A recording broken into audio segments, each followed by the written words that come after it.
Hi hello नमस्कार। तर आजच्या व्हिडिओमध्ये तुमच्या सर्वांचं मी मनापासून स्वागत करते।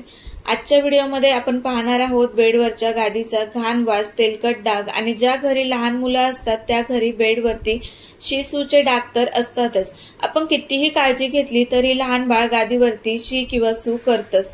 त्यानंतर बऱ्याचदा आपण बाळाला खाऊ घालायला गादीवरच बसतो, मग कधी धक्का लागून खाऊही खाली सांडला जातो। तसंच औषध पाजताना बाळाचा धक्का लागला तेही कधीतरी सांडलं जातं। मग गादीवरती जरी बेडशीट, चादर किंवा गोधडी असली तरी नकळत गादीला डागही पडतात आणि वासही लागतो। बेडशीट, चादर किंवा गोधडी खराब होईल तेव्हा आपण धुवू शकतो, पण आपल्या गादीचं काय? तर चला, गादीही आपण एकदम उत्तमरित्या क्लीन करून घेऊ शकतो। ती कशी ते पाहण्यासाठी व्हिडिओ स्किप न करता व्हिडिओ शेवटपर्यंत। माझ्याकडे ही जी गादी आहे ना, ती गादी कापसाच्या गादीपेक्षा खूप जड आहे। कापसाची गादी कशी हलकी असल्यामुळे ती उचलून आपण बाहेर उन्हामध्ये फोल्ड करून सुकायला घालू शकतो, पण ही जी गादी आहे ना ती उचलणंही खूप अवघड आहे, कारण ती जड तर आहेच आहे, पण ती फोल्ड होत नसल्याने गादी सुकू घालायला जागाही जास्त लागते। तर ही गादी जागेवरच क्लीन करण्यासाठी सर्वात आधी गादीवर खाण्याचा सोडा पसरून टाकायचा आहे। जिथे तेलकट डाग असतील किंवा जिथे बाळाने जरा जास्त म्हणजे शी सूचे डाग पडलेले असतील त्या ठिकाणी आपण हा सोडा जरा जास्त प्रमाणामध्ये टाकून घ्यायचा आहे। इथे तुम्ही पाहू शकता की बाळाने सकाळी सू केली होती, तर त्या ठिकाणी ना मी सोडा जरा जास्त प्रमाणामध्ये टाकून घेतलेला आहे। अशा प्रकारे पूर्ण गादीवरती तुम्हाला सोडा पसरून घ्यायचा आहे। त्यानंतर हा सोडा हाताने थोडासा असा चोळून घ्यायचा आहे, जेणेकरून तो गादीला पूर्णपणे असा लागला जाईल किंवा मध्ये म्हणजे गादीमध्ये थोडेसे कण जाऊन गादीतली जी काही घाण आहे ती बाहेर येण्यास मदत होईल। तर अशा प्रकारे हा सोडा आपण गादीला चोळून 1 तासभर तसाच ठेवून द्यायचा आहे।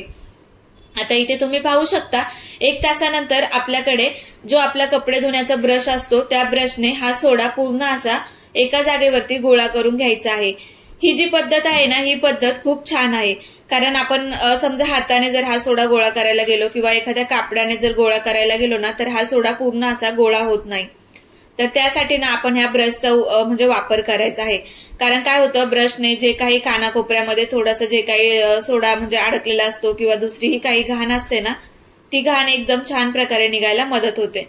तर इथे पाहू शकता सगळा सोडा मी एका जागेवरती गोळा केलेला आहे आणि त्यानंतर ना जो सोडा पांढरा शुभ्र असतो ना तो एकदम काळपट दिसायला लागतो, म्हणजे बरीचशी घाण त्या सोड्यामध्ये आलेली असते। आता सोडा म्हणजे आपली गादी तर पूर्ण छान अशी क्लीन झालेली आहेच आहे, पण गादीमध्ये जो काही उग्रवास आहे तो उग्रवास घालवण्यासाठी इथे आपण एक रेमेडी बनवणार आहोत। त्यासाठी आपल्याला एका भांड्यामध्ये पाणी घ्यायचं आहे, त्यामध्ये आपला खाण्याचा सोडा 1 चम्मचभर खाण्याचा सोडा टाकून घ्यायचा आहे। त्यानंतर आपल्या किचनमध्ये रोज वापरलं जाणारं आपल्या खाण्यातलं मीठ, ते मीठही 1 चम्मच भरून मीठ ह्यामध्ये टाकून द्यायचं आहे। त्यानंतर तुमच्याकडे जर डेटॉल असेल तर तुम्ही किटाणू मारण्यासाठी म्हणजे जे काही किटाणू असतात ते मारण्यासाठी तुम्ही याच्यामध्ये थोडंसं डेटॉलही ऍड करू शकता। आता हे जे सॉफ्ट टचचं जे म्हणजे लिक्विड आहे ते लिक्विड मी याच्यामध्ये टाकून घेते। ह्या सॉफ्ट टचच्या लिक्विडने पाण्याचा खूप छान वास येतो आणि त्या वासामुळे आपल्या गादीचाही वास यायला खूप मदत होते, म्हणजे ह्या लिक्विडमुळे आपल्या गादीचा एकदम छान वास येतो। त्यानंतर गादी पुसण्यासाठी आपल्याला इथे अजून एक ट्रिक वापरायची आहे, तर ती ट्रिक मी तुम्हाला सांगते। एक असा रुमाल घ्यायचा आहे आणि एक वाटी घ्यायची, तर हा रुमाल छान असा पिळून घ्यायचा। त्यानंतर इथे पाहू शकता त्या रुमालावरती ना अशी एक वाटी ठेवायची आणि ती वाटी छान अशी त्या रुमालाला लपेटून घ्यायची आणि पाठी एक छोटीशी अशी पुचुंडी करून घ्यायची। ती पुचुंडी आपल्याला हातामध्ये पकडता येईल अशा प्रकारे, आणि ह्या पुचुंडीने ना आपण म्हणजे पुचुंडी हातामध्ये पकडून ह्या वाटीच्या साह्याने अशी पूर्ण गादी छान अशी पुसून घ्यायची। ही जी पद्धत आहे ना, ही पद्धत खूप इझी आहे। तर वाटीच्या जागी तुम्ही एखादी खोलगटी तुमच्याकडे प्लेट असेल तर ती प्लेटही तुम्ही इथे वापरू शकता। तर तुम्ही इथे बघू शकता मी पूर्ण गादी अशाच पद्धतीने छान अशी पुसून घेणार आहे। तर इथे बघा मी गादी पुसायला चालू केलेलं आहे। तर प्रत्येक वेळेला तो रुमाल काढण्यापेक्षा ना ते म्हणजे जी वाटी आहे ती आपण पाण्यामध्ये थोडी थोडी अशी टॅप करून गादी अशी छान पुसून घ्यायची आहे। त्यानंतर गादीवरती बऱ्याच वेळेला बाळाला आपण म्हणजे काजळ लावताना किंवा गंध लागताना काळे डागही आपल्याकडून लागले जातात, तेलकट डागही असतात आणि सूचे डागही असतात। तर जिथे कुठे आपल्याला असे डाग दिसतील ना तिथे जरासं आपण थोडंसं जोर लावून म्हणजे तिथली जागा पुसून घ्यायची आहे। इथे पाहू शकता प्रिशाने सकाळी सू केली होती, तर त्या जागेवरती ना मी थोडासा जोर लावून पुसून घेते, जेणेकरून म्हणजे आतमध्ये जो स्मेल गेलाय तो स्मेल कमी होण्यास मदत होईल।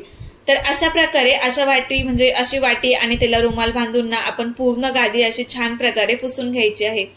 इथे पाहू शकता ही गादी मी पूर्ण अशी पुसून घेते आणि हे जे लिक्विड आहे ना, ह्या लिक्विडमुळे म्हणजे गादीवरती जे काही थोडंसं जेवण सांडतं त्याला मुंग्या लागतात, झुरळ लागतात। गावच्या बऱ्याच ठिकाणी गादीला ढेकणं असतात, घरात ढेकणं असतात, तर ती ढेकणं ना कमी होण्यासाठी ह्या लिक्विडमुळे खूप छान फायदा होतो।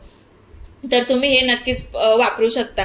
त्यानंतर इथे तुम्ही पाहू शकता पूर्ण गादी मी पूर्ण अशी पुसून घेतलेली आहे आणि एकदम क्लीन तर झालेलीच आहे, त्यासोबतच गादीमधून खूप छान वास येत आहे। तर ही गादी आपल्याला 1 ते 1.5 तास छान अशी सुकायला ठेवायची आहे।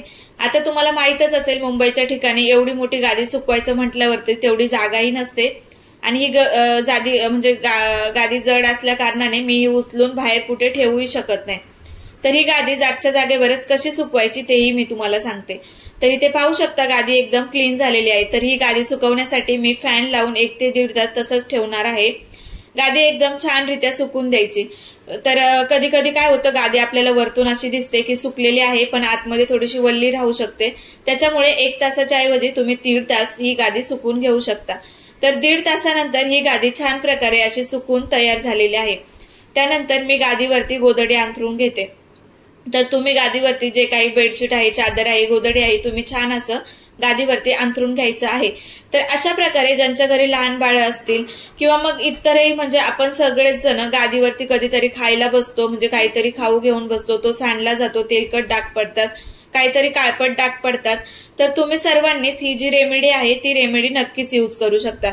कारण ह्या गादी स्वच्छ करण्यासाठी जे काही आपण वापरलेलं आहे ते अगदी आपल्या किचन मधलं किंवा आपल्या घरातल्याच वस्तू आहेत त्या वस्तूंपासूनच आपण लिक्विड बनवून म्हणजे गादी आपली स्वच्छ केलेली आहे। तर अशा काही प्रकारे मी माझी गादी पूर्ण अशी स्वच्छ करून घेतलेली आहे आणि तीही अगदी जागच्या जागी। तर तुम्ही तुमची गादी म्हणजे अशी अगदी सोप्या पद्धतीने घरच्या घरी जागच्या जागेवर क्लीन करून घेऊ शकता। चला तर मग बाय बाय। ही ट्रिक तुम्हाला कशी वाटली ते मला कमेंटमध्ये नक्की सांगा।